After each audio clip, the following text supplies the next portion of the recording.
Magandang araw mga kaibigan. Breaking news ng Manila Bulletin. Grabe. Basta Duterte, tatargetin nila. Ombudsman Remulla may bagong utos. Yung nauna niyang utos, BP Sara, bubusisihin ang kanyang SALN, ang kanyang confidential funds, iimbestigahan yung Parmali na skandal, panahon ng PRRD. Ito, panibago. Senator Bongo naman ang susunod nila. O ito, breaking. Ombudsman Boying Remulla orders DPWH Secretary Vince Dizon to look at the possible connection of the Discayas with the construction firm of Senator Bongo's father in relation to the anomalous flood control projects. Dizon tells reporters. Ayan! Stick to the plan. Okay, ito ang pahayag mismo ni Secretary Vince Dizon. At connections between the Discayas and CLPG Corporation. Yun ang usapan namin ni Ombudsman kagabi. At after namin, nung nalaman siguro niya, because he was in Baguio, nung nalaman niya na yun nga, nagsabi dito ang mga Discaya na hindi na sila magko-cooperate, tinawagan niya ako. Nag-usap kami at meron na kaming plano, meron na kaming mga gagawin sa mga susunod na araw to look at those, specifically at those contracts of the Discayas during the previous administration. Okay. Yan, klaro na, no? Mag-focus na sila ngayon, panahon ng Duterte. Galing. Sige lang. Who are we in power for, di ba? Yun naman ang kasabihan eh. Habang tayo nasa pwesto.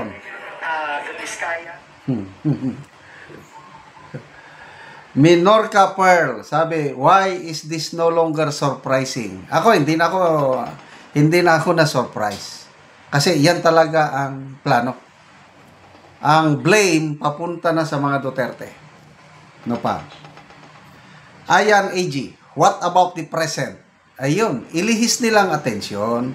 Itong present, wala na, state witness na sila Romualdez eh. Tatargetin nila talaga ang Duterte administration.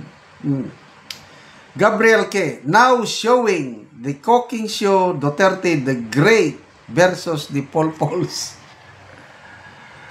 Michael Masangkay, one of the puppets in ICI. Pera-pera lang talaga, secretary, no? Mahirap tanggihan. Medyo nung una, bumibilib ako dito kay Secretary Dizon. Dahil tingin ko, ano siya? Determinado siya na linisan ang DPWH ang korupsyon. Kaya lang, medyo nabawasan na yung bilib ko sa kanya. Hindi naman completely nawala. Yung panukala ni Congressman Libeste ng Batangas na sa budget ng DPWH for 2026 na naka-input na doon yung overpriced cost of materials. Nandun na yun. Yun ang source ng kickbacks. Kaya ang pinaglalaban ng bagitong kongresista, i-decrease yung prices, mga 25% para mawala ang kickbacks. Yan din ang sinasabi ni Mayor Magalong, overprice ang mga estimates ng DPWH. Anong sabi ng Secretary Dizon? Wala daw siyang magagawa. Next year na lang daw. Ay sabi ko, wala na. Iba na ang ihip ng hangin. Anyway, opinion ko lang yan. Opinion ko lang. Ano pa? Rene Salvador, Co and Romualdez, Mark safe. Yes. Kahit sinasabi nila na kasuhan si Saldico, nandun man siya sa labas. Oh, kahit patong-patong na kaso, safety naman siya sa labas. Oh, pag nasa labas si Saldico, hindi mapabalik, safety rin si Romualdez. Pag safety si Romualdez, alam nyo na kung sino yung susunod na safety. Oh, pataas ba?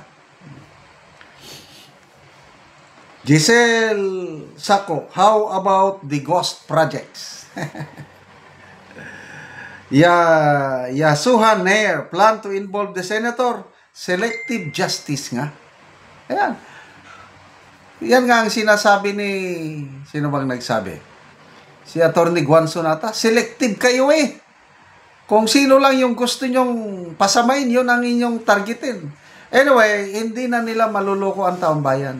Ito na lang ICI hearing na ginagawa nilang private hearing. Yun na, kaduda-duda talaga. At hindi nila maluloko ang karamihang taong bayan. May naluloko nila, may naniniwala, but majority hindi. Jet Pidoten, Vince Dizon, sold? Question mark. Joseph Chua, mula nang nawala si Magalong sa ICI, nagiging cooking show na ang ICI. Sabayan mo pa ng director from ombudsman, puro pamumulitiko lang alam, sigaw ng ng buong bansa, Saldico at Romualdez, pero sa Duterte pa din ang focus at Sisi. Correct ka dyan. John Portich, instead na i-check lahat, nitpicking their political rival first. Very unbiased move. Atawid, Tambua, Duterte lang talaga direksyon ng admin na ito. Pilit inililihis sa mga totoong crooks tulad ni Nako at Romualdez at ibang sangkot na congressman. Mary Jane Perez, talagang naghanap kayo ng ibang pwedeng sisihin. Samantalang sinasabi na sina Romualdez at ko may alam nito. Anyway, what else do we expect? Yan na lang talaga ang but ang kasabihan, you cannot put a good man down. Ako, naniniwala ko. Yung paliwanag ni Senator Bongo, wala pa siya sa politika, ang kanyang mga parents nasa construction business na. So kung nagkaroon man ng construction awards, o may project ang kumpanya, panahon ni PRRD, sige, imbestigahan ninyo. Klaro naman yung sabi ng mga Diskaya, panahon ng Pinoy administration, nasa 10% ang kickbacks. Pinoy administration, nasa 10% ang kickbacks. Duterte, tumaas ng 12 to 15%. Marcos, 25, tumaas na bigla, na doble, 25 to 30%. Naniniwala ako doon na revelasyon ng mga Diskaya. Mayroon talaga. Sabi ng mga Diskaya, panahon ng mga Duterte, nakakakuha sila ng contract sa malinis na bidding. And naniniwala ako doon. So, sige, imbestigahan nyo. Walang problema. You cannot put a good man down. Salamat mga kaibigan sa inyong pagsubaybay sa ating channel. Nakakatulong kayo ng malaki sa tribong Talandig ng Bukidnon dahil ang income natin sa channel na ito pantulong po sa tribo. Namimigay tayo ngayon ng mga libreng yero at pako para makapagpatayo itong tribo ng mas maayos na tirahan. Panoorin nyo ang video na ito. Mao na ni ang hero ang itabang sa mga tao nga kadtong mga daot na ang ilang balay og mao na ni sila ang matagaan. Ayo kay natagan ng friend nga pan di namin ulanan kay makatok na gyud mi. Ano piso? Badalan niyo ta ko. Kami ni bay.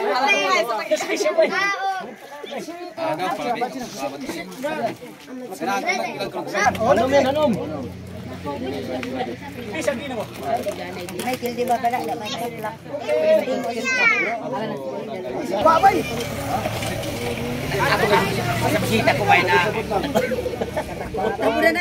Og karon mao na ni sila ang nangatabangan. Salamat. Salamat kami kay naibala ka na og sen. Namong balay kay doon matuluan og ulan. Kay makabalay na magsen. Nabangan na magsen kayo.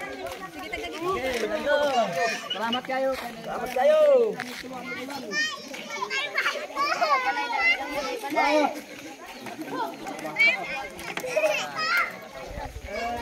Inabangan kayo do, sin do. Ilahi salamat kayo Ginoo. Inabangan kayo sin. Nga mo day. Ay nabangan na gid ko.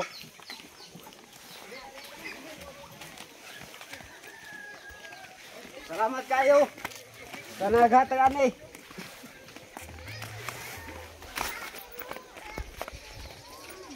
Pero Ginoo na inabangan kayo sin para Salamat po Ginoo.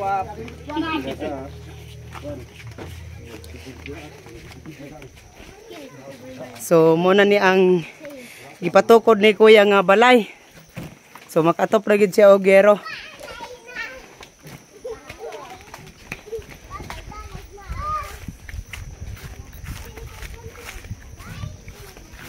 Ayo. Ay nabangan na gid ko anay makagbalay na gid ko.